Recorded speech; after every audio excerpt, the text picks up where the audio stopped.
Hello दोस्तों, online study point में आपका स्वागत है। और जैसे कि आपको पता है ऑलरेडी इस वीडियो का एक पार्ट अपलोड हो चुका है। गवर्नर जनरल और वाइसराइज की सीरीज हमने शुरू की है, तो ऑलरेडी एक वीडियो अपलोडेड है। काफ़ी इंपॉर्टेंट टॉपिक है आने वाले सभी एग्जाम के पॉइंट ऑफ व्यू से, मॉडर्न हिस्ट्री का, जहाँ से क्वेश्चन बनते ही हैं। सो वीडियो बहुत इंपॉर्टेंट तो है ही, साथ साथ बहुत इंटरेस्टिंग भी है। तो उसको ज़्यादा लाइक करें, शेयर करें, चैनल को सब्सक्राइब करें। और जैसे कि आपको पता होगा हमारा जो मोबाइल ऐप है, online study point mobile app, वो लॉन्च हो चुका है। सो जा कर के आप उसको डाउनलोड कीजिए, डिस्क्रिप्शन में लिंक है जहाँ पे आपको फ्री PDF, मॉक टेस्ट, बहुत कुछ मिल जाएगा। ओके, सो हम देखते हैं, हमने डिस्कस कर लिया था लॉर्ड डलहौजी तक। ठीक है, मैं आपको एक बार थोड़ा सा रिवाइज करा देती हूँ। हमने रॉबर्ट क्लाइव देखे थे, सबसे पहले गवर्नर थे ये बंगाल के। फिर वॉरेन हेस्टिंग्स जो थे गवर्नर जनरल ऑफ बंगाल थे सबसे पहले, ठीक है ना। इसके बाद हमने कुछ जो इम्पॉर्टेंट थे, लॉर्ड कार्नवालिस, जिनकी जो स्थायी बंदोबस्त प्रथा थी हमने वो देखी थी। फिर हमने लॉर्ड वेलेस्ली देखे थे, जो सहायक संधि जिन्होंने शुरू की थी। फिर इसके बाद जो आते हैं विलियम बेंटिक, सबसे इम्पॉर्टेंट थी, first governor general of India.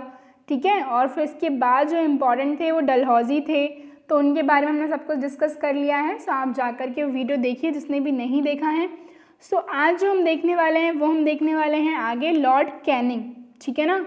तो इनसे क्या है, ये भारत में कंपनी द्वारा नियुक्त अंतिम गवर्नर जनरल थे, क्योंकि इसके बाद गवर्नर जनरल का पद समाप्त कर दिया गया और नया पद आया, वो कौन सा था, वाइसराय। ठीक है ना। तो ये भारत के प्रथम वाइसराय जो है नियुक्त किए गए ब्रिटिश साम्राज्य के अधीन। ठीक है, और ये क्या लेके आए, विधवा पुनर्विवाह अधिनियम 1856 में इन्हीं के द्वारा शुरू किया गया। भारत में पहला कानूनी विधवा विवाह जो हुआ कलकत्ता में हुआ 7 दिसंबर 1856 को। ठीक है ना, जो कि ईश्वर चंद्र विद्यासागर की प्रेरणा की देखरेख में संपन्न हुआ। ठीक है, और हम बात करें 1857 की क्रांति, जो कि अपने आप में बहुत इंपॉर्टेंट टॉपिक है हर एक एग्जाम के लिए। ठीक है, तो 1857 की क्रांति जो है इन्हीं के समय हुई। ठीक है ना, उसी के बाद जो है पद जो आता है वो क्या है, वाइसराय का, वो तो हम डिस्कस कर ही लेंगे। व्यपगत का सिद्धांत जो है इनके द्वारा समाप्त कर दिया गया, जो डॉक्ट्राइन ऑफ लैप्स था, ठीक है, डलहौजी जिसको लेकर के आए थे उसको इन्होंने समाप्त कर दिया। इसके बाद जो इंडियन काउंसिल एक्ट पारित हुआ, फिर उसके बाद से क्या हुआ, पोर्टफोलियो प्रणाली लागू हो गई। तो पोर्टफोलियो का मतलब सारे जो अलग अलग डिपार्टमेंट्स होते थे वो अलग अलग लोगों की देखरेख में आ गए। ठीक है, और आगे हम बात करें तो लॉर्ड एल्गिन है, 1862 से लेकर 63 तक, ज़्यादा समय ये रहे नहीं। इन्होंने क्या किया, जो वहावी आंदोलन था उसका दमन किया, और 1863 में हिमाचल प्रदेश में, है ना, धर्मशाला हिमाचल प्रदेश में इनकी मृत्यु हो गई। नेक्स्ट हम देखें तो लॉर्ड लॉरेंस। ठीक है, सो ये जो है 64 से लेके 69 रहे, और 1865 में भूटान ने ब्रिटिश साम्राज्य पर आक्रमण किया, तो इन्हीं के समय पर किया। ठीक है, और भारत एवं यूरोप के बीच प्रथम समुद्री टेलीग्राफ सेवा जो है इन्हीं के टाइम पर शुरू की गई। ठीक है, और हम बात करें अफगानिस्तान के संबंध में, इन्होंने अहस्तक्षेप की नीति अपनाई। ठीक है, जिसे शानदार निष्क्रियता के नाम से जाना जाता है। ठीक है, और हम बात करें तो इन्होंने हेनरी कैंपबेल के नेतृत्व में एक अकाल आयोग का गठन भी किया था। ठीक है, और सन 1865 में, ये तो मैंने आपको बता ही दिया है कि समुद्री टेलीग्राफ जो है इन्होंने शुरू किया भारत और जो है यूरोप के बीच में। ठीक है, नेक्स्ट हम देखें तो लॉर्ड मेयो आते हैं 1869 से 1872 के बीच में। तो इन्होंने जो है अजमेर में सन 1872 में मेयो कॉलेज की स्थापना की। ठीक है, और सबसे इम्पॉर्टेंट बात कि सन 1872 में ही भारत में प्रथम जनगणना हुई थी। ठीक है, आगे मैं और बताऊंगी कि जो हम बात करें एक नियमित जनगणना जो हुई थी वो लॉर्ड रिपन के टाइम पे हुई थी। ठीक है, लेकिन सबसे पहले जनगणना जो है लॉर्ड मेयो के टाइम पर ही हुई थी, और इनकी जो है हत्या कर दी गई थी। एक अफगान शेर अली अफरीदी थे, उनके द्वारा इनकी हत्या कर दी गई थी। ठीक है, फिर हम बात करते हैं लॉर्ड नॉर्थब्रुक, 1872 से 1876 तक। इनके समय पर जो है बंगाल में एक भयानक सा अकाल पड़ा था, ठीक है। और हम बात करें कि जो सुएज़ कैनाल है, आप मैप में देख सकते हैं, सुएज़ कैनाल लगभग सभी को पता होगा इसके बारे में, यहाँ कहीं है।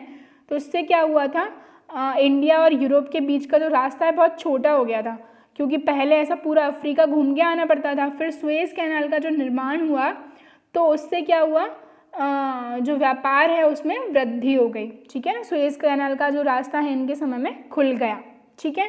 और हम बात करें, इन्होंने क्या किया था, एक घोषणा की थी कि मेरा उद्देश्य करों को हटाना तथा अनावश्यक वैधानिक कार्यवाहियों को बंद करना है, ठीक है ना, जो अननेसेसरी टैक्सेस लगते थे उसको, ठीक है। नेक्स्ट हम बात करते हैं लॉर्ड लिटन, 1876 से 80 तक ये रहे हैं, ठीक है। ये एक प्रसिद्ध उपन्यासकार, निबंध लेखक और साहित्यकार थे, ठीक है। और हम बात करें कि दिल्ली दरबार एवं वर्नैकुलर प्रेस एक्ट जो है सबसे इम्पॉर्टेंट चीज़ें हैं इनके टाइम की, ठीक है ना। सो हम बात करें 1 जनवरी 1877 को ब्रिटेन की महारानी जो थी विक्टोरिया को केसरे हिंद की उपाधि से सम्मानित करने के लिए जो दिल्ली दरबार का आयोजन है वो इन्हीं के समय किया गया था, ठीक है।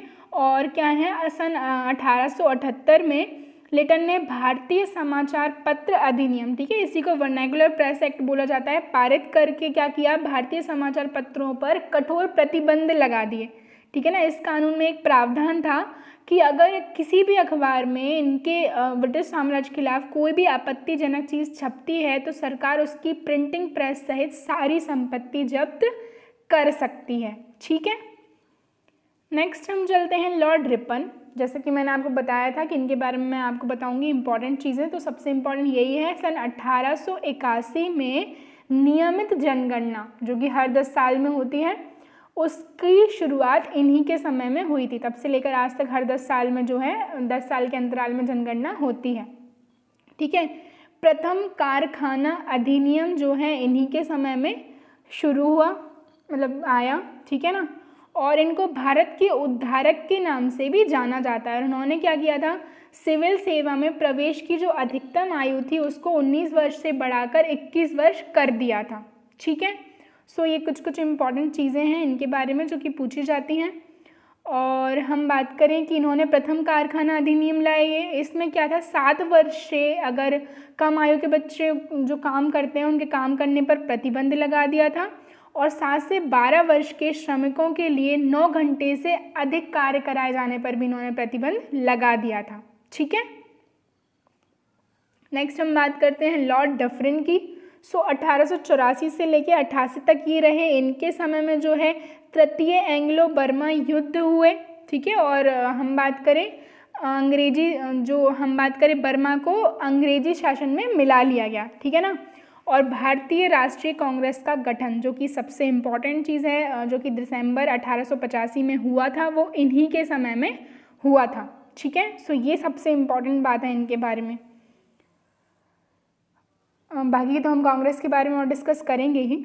नेक्स्ट जो आते हैं तो लॉर्ड लैंसडाउन, 88 से लेकर 94 तक ये रहे हैं, ठीक है ना। तो डूरंड रेखा, भारत और अफगानिस्तान के मध्य में जो सीमा है डूरंड रेखा, इन्हीं के समय में इसका निर्धारण हुआ था।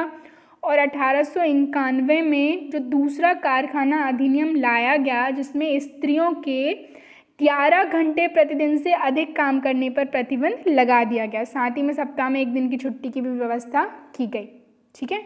ये डूरंड लाइन आप देख सकते हैं इंडिया और अफगानिस्तान के बीच, ठीक है। उस टाइम का पाकिस्तान इंक्लूडेड है यहाँ पर।